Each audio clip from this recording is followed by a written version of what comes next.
ಇಲ್ಲ ತಿನ್ನೋರು ತಿನ್ಬೋದು, ಆಮೇಲೆ ಬೇಕಾದ ಜೇಕರ ಹಾಕೋಣ. ಈ ಜೇಕರ ಹಾಕ್ದಾಗ ಜೆ ಅನ್ಬೇಕು. ಕಾಂಗ್ರೆಸ್ ಪಕ್ಷಕ್ಕೆ ಯಾಕೆ ಜೇಕರ ಹಾಕ್ಬೇಕಂತ ಹೇಳಿದ್ರೆ ಇವತ್ತಿನ ಕಾರ್ಯಕ್ರಮ ನಿಮ್ ಕಾರ್ಯಕ್ರಮ ಆದ್ರಿಂದ ಗಟ್ಟಿಯಾಗಿ ಹಾಕ್ಬೇಕು. ಜೈ ಬೋಲೋ ಕಾಂಗ್ರೆಸ್ ಪಾರ್ಟಿಗೆ, ಜೈ ಬೋಲೋ ಆದಿನಾರಾಯಣ ಅವ್ರಿಗೆ, ಮತ್ತೊಮ್ಮೆ ಆದಿನಾರಾಯಣ ಅವ್ರಿಗೆ, ವೇದಿಕೆ ಮುಂಭಾಗದಲ್ಲಿದ್ದ ಎಲ್ಲ ಮಹಿಳೆಯರಿಗೆ, ವೇದಿಕೆ ಮೇಲೆ ಇರ್ತಕ್ಕ ಎಲ್ಲ ನಾಯಕರಿಗೆ, ಅಕ್ಕ ತಂಗಿರೆ, ಅಂಟಮಂದ್ರೆ, ಇವತ್ತೊಂದು ಈ ಕಾರ್ಯಕ್ರಮ ಏನ್ ಹಮ್ಮಿಕೊಂಡಿದೀವಿ ತಾವೆಲ್ಲರೂ ಕೂಡ ನೋಡ್ತಾ ಇದ್ದೀರಾ. ಎಷ್ಟು ವಿಜೃಂಭಣೆಯಿಂದ ನಡೀತಾ ಇದೆ ನೋಡ್ತಾ ಇದ್ದೀರಾ. ಅದೇ ರೀತಿ ತಡವಾಯಿತು, ಕೆಲವು ಕಾರಣಗಳಿಂದ ಈ ಕಾರ್ಯಕ್ರಮ ತಡವಾಯಿತು. ಆದ್ರೂ ಕೂಡ ನಿಮ್ಮ ಹೆಣ್ಣು ಮಕ್ಕಳ ಕಾರ್ಯಕ್ರಮ, ಸೌಭಾಗ್ಯ ಕಾರ್ಯಕ್ರಮ, ದೀರ್ಘ ಸುಮಂಗಲಿ ಕಾರ್ಯಕ್ರಮ ಮಾಡ್ತಾ ಇದ್ರು. ಪ್ರತಿಯೊಂದು ಹಳ್ಳಿಯಲ್ಲಿ 30 ಪಂಚಾಯಿತಿಗಳಲ್ಲಿ 31 ವಾರ್ಡ್ನಲ್ಲೂ ಕೂಡ ಹಮ್ಮಿಕೊಳ್ಳಲಾಗಿದೆ. ನಿಮ್ಮ ಮನೆ ಬಾಗಿಲಿಗೆ ಬಂದು ತಲುಪುವಂತಹ ಕಾರ್ಯಕ್ರಮಗಳನ್ನ ಇಲ್ಲಿ ಮಾಡಲ್ಪಡುತ್ತದೆ. ಈ ಒಂದು ಕಾರ್ಯಕ್ರಮನ ಇಡೀ ದೇಶದಲ್ಲೇ ದೀರ್ಘ ಸುಮಂಗಲಿ ಭವ ಕಾರ್ಯಕ್ರಮವನ್ನ ಯಾರು ಕೂಡ ಮಾಡಿಲ್ಲ, ನಾನು ನೋಡಿಲ್ಲ, ಇನ್ನು ಮಾಡೋದು ಇಲ್ಲ. ಇವತ್ತು ಆದಿನಾರಾಯಣ ಅವರು ಈ ಒಂದು ಕಾರ್ಯಕ್ರಮ ತಾಲೂಕಿನ ಎಲ್ಲ ನಮ್ಮ ನಾಯಕರ ಜೊತೆ ಚರ್ಚಿಸಿ, ಇಲ್ಲಿ ಬಹಳಷ್ಟು ಹಿರಿಯ ನಾಯಕರಿದ್ದಾರೆ, 30 ವರ್ಷ 40 ವರ್ಷ 50 ವರ್ಷ ದುಡಿದಂತ ಪಕ್ಷದ ನಾಯಕರಿದ್ದೀರಿ. ಇವತ್ತು ಇಲ್ಲಿ ಕೂತಿದ್ದೀರಾ, ಒಳ್ಳೆ ಸಲಹೆಗಳನ್ನು ಸೂಚನೆಗಳನ್ನು ಕೊಟ್ಟು ಇವತ್ತು ಆದಿನಾರಾಯಣನು ಎಷ್ಟು ಕಷ್ಟಪಟ್ಟಿದ್ದಾರೆ ಈ ಕಾರ್ಯಕ್ರಮಕ್ಕೆ. ಆದ್ರೆ ನಾಳೆ ಓಟಕ್ಕೆ ಕೇಳ್ತಾ ಇಲ್ಲ ನಿಮ್ಮನ್ನ. ಇನ್ನು 3 ವರ್ಷ ಇದೆ, ಇನ್ನು 3 ವರ್ಷ ಇದೆ ಚುನಾವಣೆ. ಆದ್ರೂ ಕೋಡ್ ಅವರು ಮಾತು ಕೊಟ್ಟಂತೆ ನಡ್ಕೊಂತಾ ಇದ್ದಾರೆ. ಆ ಮಾತಿಗೆ ನಾವು ಬೆಲೆ ಕೊಡ್ತಾ ಇದ್ದೀವಿ.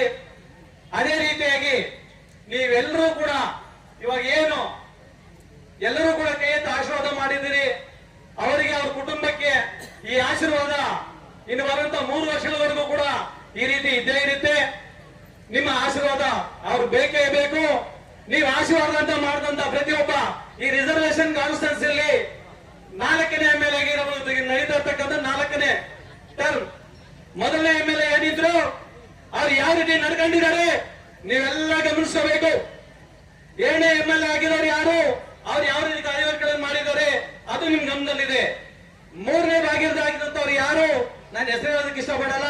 ಅವರು ಎಷ್ಟು ಒಳ್ಳೆ ಕಾರ್ಯಕ್ರಮ ಮಾಡಿದ್ದಾರೆ, ಎಷ್ಟು ನಿಮ್ಮ ಜೊತೆ ಹೊಂದಾಣಿಕೆ ಇಟ್ಕೊಂಡಿದ್ದಾರೆ, ನೀವೆಲ್ಲ ಅರ್ಥ ಮಾಡ್ಕೊಳ್ಳೋ ಶಕ್ತಿ ನಿಮ್ಗಿದೆ. ಈಗ ಬಂದಿರ್ತಕ್ಕಂಥ 4ನೇ MLA, ಈಗ JDS MLA ಅವರು ಯಾವ ರೀತಿ ಕಾರ್ಯಕ್ರಮ ಮಾಡ್ತಾ ಇದ್ದಾರೆ, ಜನಗಳಿಗೆ ಯಾವ ರೀತಿ ಸ್ಪಂದನೆ ಮಾಡ್ತಾ ಇದ್ದಾರೆ ನಿಮ್ಗೆಲ್ಲರಿಗೂ ಗೊತ್ತಿದ್ದಾರೆ. ಆದ್ರಿಂದ ಮುಂದೆ ಬರ್ತಕ್ಕಂಥ ಚುನಾವಣೆ ಮುಗಿಸ್ಕೊಂಡಿದ್ರು ಕೂಡ ನಾವು ಇವತ್ತಿಂದ ಕೂಡ ಕಷ್ಟಪಡ್ತಾ ಇದ್ದೀವಿ. ಒಳ್ಳೆ ವ್ಯಕ್ತಿಯನ್ನು ಆಯ್ಕೊಳ್ಳೋದಕ್ಕೆ, ಕೆಟ್ಟದೇ ಗೊತ್ತಿಲ್ಲ, ಬರೀ ಒಳ್ಳೆಯ ಮಾಡೋಕೆ ಗೊತ್ತು ಆತನಿಗೆ ಯಾರು ಅದಂತೇಳಿ ನಮ್ಮ ಆದರಣೆಯವರು. ಇವತ್ತು ನಿಮಗೆ ಎಷ್ಟೋ ಜನಕ್ಕೆ, ಬಹಳಷ್ಟು ಜನಕ್ಕೆ ಈ ಅರಿಶಿನ ಕುಂಕುಮ ಭಾಗ್ಯ ಇರಲಿಲ್ಲ. ಕೆಲವರಿಗೆ ದುರದೃಷ್ಟ ಭಗವಂತ ಕೊಟ್ಟದ್ದು ಬರ್ತದೆ, ನಾವೇನ್ ಮಾಡಕ್ಕಾಗಲ್ಲ. ಆದ್ರೂ ಕೂಡ ಅದೊಂದು ಮಾತು ಕೊಟ್ಟಿಲ್ಲ ನಿಮ್ಗೆ.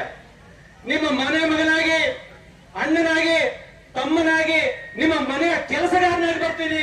ನನ್ನ ಹೆಂಡತಿ ನಾನು ಬಂದು ನಿಮ್ಗೆಲ್ಲರಿಗೂ ಕೂಡ ಒಬ್ಬ ಅಣ್ಣಾಗಿ ಅರಿಶಿನ ಕುಂಕುಮ ತಾಯಿ ಅಕ್ಕ ಅಮ್ಮ ಅಂತ ಕೇಳ್ಕೊಂಡಿದ್ದಾರೆ. ಅದನ್ನ ದಯವಿಟ್ಟು ಯಾರು ಕೂಡ ವಂಚನೆಗೊಳಗಾಗಬಾರ್ದು. ಅದನ್ನ ನಾವೇನ್ ಮಾತು ಕೊಟ್ಟಿದ್ದೀವಿ.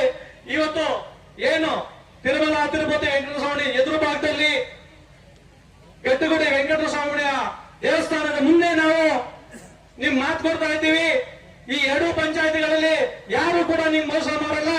ಬರ್ತಕ್ಕಂಥ ದಿನಗಳಲ್ಲಿ ಅತಿ ಹೆಚ್ಚಿನ ಮೆಜಾರಿಟಿಯಲ್ಲಿ ನಿಮಗೆ ಚುನಾವಣೆಯಲ್ಲಿ ನಿಮ್ಗೆ ವೋಟ್ ಹಾಕ್ತೀವಿ. ಭಾವಿ ಶಾಸಕರಂತ ನಾವು ಇವತ್ತೇ ನಿಮ್ಗೆ ಅನೌನ್ಸ್ ಮಾಡ್ತಾ ಇದ್ದೀವಿ.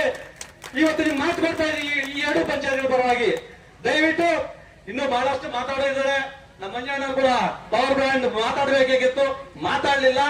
ಸೊ ಇನ್ನು ಮಾತಾಡ ನಾಯಕರು ಬಹಳಷ್ಟು ಜನ ಇದ್ದಾರೆ. ತಮ್ಮ ನಾನು ಬೇಡ್ಕೊಳ್ಳೋದಿಷ್ಟೇ, ಎಲ್ಲ ನಮ್ಮ ಅಕ್ಕ ತಂಗಿರಲ್ಲಿ, ಅಮ್ಮಂದ್ರಲ್ಲಿ, ತಂಗಿರಲ್ಲಿ ದಯವಿಟ್ಟು ನಾವು ಏನ್ ಹೇಳಿದ್ದೀವಿ, ಈ ಒಂದು ನಿಮ್ಗೆ ಅವಕಾಶ ಕೊಟ್ಟಿದ್ದಾರೆ. ಪ್ರತಿಯೊಂದು ಮನೆಗೂ ನಾವು ಬರ್ತೀವಿ, ಇದೇ ಕಾರ್ಯಕ್ರಮ ಮಾಡ್ತೀವಿ, 30 ಬಜೆಟ್ಗಳಲ್ಲಿ ಮಾಡ್ತೀವಿ ಅಂತ ಹೇಳಿ ಹೇಳುತ್ತಾ ಈ 2 ಮಾತನ್ನು ಮುಗಿಸುತ್ತಾ ನಮ್ಮ ಆದಿನಾರಾಯಣದಲ್ಲಿ ಒಂದು ಸಲಹೆಗೊಳಿಸ ನಾನು ಇಷ್ಟಪಡ್ತೀನಿ. ಬಿಸಿಲು ಹಾಗೂ ಮಳೆ ಇರೋದ್ರಿಂದ ನಾವು ಆದಷ್ಟು ಕೂಡ ಪಂಚಾಯತಿ ಹೋಗುವುದು ಬಹಳ ಉತ್ತಮ. ಅಲ್ಲಿನ ನಾಯಕರು ಎಲ್ಲಾನು ಸೇರಿಸಿ ಪಂಚಾಯತಿ ಯೂಸ್ ಮಾಡೋದು ಬಹಳ ಉತ್ತಮ ಅಂತ ನನ್ನ ಸಲಹೆ. ದಯವಿಟ್ಟು ಅದರಲ್ಲಿ ನಮ್ಮ ನಾಯಕರೆಲ್ಲ ಕೂಡ ಆಲೋಚನೆ ಮಾಡಿರಿ. ಆ ಪಂಚಾಯತಿ ನಾಯಕರು ಇರ್ತಾರೆ, ಆ ಊರಲ್ಲೇ ಕುತ್ಕೊಂಡು ಮಾಡೋದು ಬಹಳ ಉತ್ತಮ. ಅಂತೇಳಿ ನಾನು ಅವ್ರ ಹತ್ರ ನಾನು ಬೇಡ್ಕೊಳ್ತಾ ಇದ್ದೀನಿ. ಇದು ಉತ್ತಮ ಅಲ್ವಾ ಅಂತೇಳಿ ನಾವು ಒಂದು ಪೂರ್ವ ಸಭೆ ಮಾಡ್ತೀವಿ, ಆಮೇಲೆ ನಿರ್ಧಾರ ತಗೊಳ್ತೀವಿ. ಈ ಕಾರ್ಯಕ್ರಮಕ್ಕೆ ಎಲ್ಲಾ ಕೆಲಸಗಳನ್ನು ಎಷ್ಟೇ ಇದ್ರೂ ಕೂಡ ಎಲ್ಲಾ ಕೆಲಸಗಳನ್ನು ಬಿಟ್ಟು ಬಂದಿರತಕ್ಕಂಥ ವೇದಿಕೆ ಮೇಲೆ 100 ನಾಯಕರು ಕೂತಿರ್ತಕ್ಕಂಥ ನಮ್ಮ ನಾಯಕರಿಗೂ ಹಾಗೂ ಮುಂದೆ ಕೂತಿರ್ತಕ್ಕಂಥ ನಮ್ಮ ಎಲ್ಲ ಮಹಿಳಾ ನಾಯಕರಿಗೂ ಹಾಗೂ ನಮ್ಮ ಪೊಲೀಸ್ ಇಲಾಖೆಗೂ ಮತ್ತು ನಮ್ಮ ಮುಂದೆ ಕೂತಿರ್ತಕ್ಕಂಥ ಎಲ್ಲಾ ನಾಯಕರಿಗೂ ಹಾಗೂ ಪತ್ರಿಕಾ ಮಿತ್ರರಿಗೂ ಕೂಡ ವಂದಿಸುತ್ತಾ ಜೈ ಹಿಂದ್, ಜೈ ಕಾಂಗ್ರೆಸ್.